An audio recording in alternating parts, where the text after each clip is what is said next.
Here is the spleen.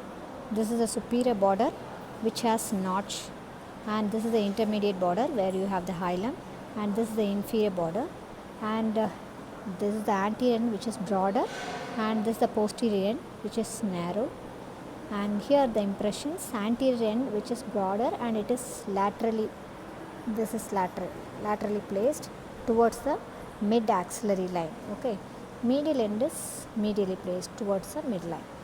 And here is the gastric impression, renal impression, and colic impression. This is the hilum. Here you have two ligaments, gastrosplenic ligament and lenorenal ligament. The contents of gastrosplenic ligaments are short gastric arteries and left gastroepiploid, and renal ligament you have tail of pancreas and splenic vessels. Apart from this, near the hilum you have pancreaticosplenic lymph nodes and nerve plexus. And the splenic notch is formed by the incomplete fusion of splenic masses, and failure of fusion of splenic masses leads to accessory spleen. And another one ligament which acts as a shell for the spleen is phrenicocholic ligament, which prevents the downward enlargement of the spleen towards the left iliac fossa.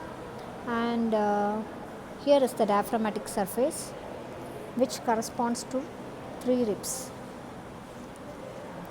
9th, 10th and 11th rib, and 11th, 10th rib forms the long axis of the spleen. So this is the position of the spleen.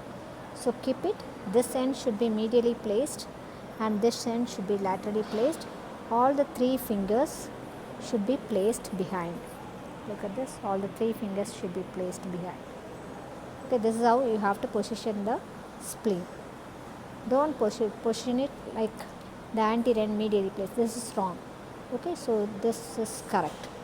So the anterior end which is broader, you can see that this should be laterally placed.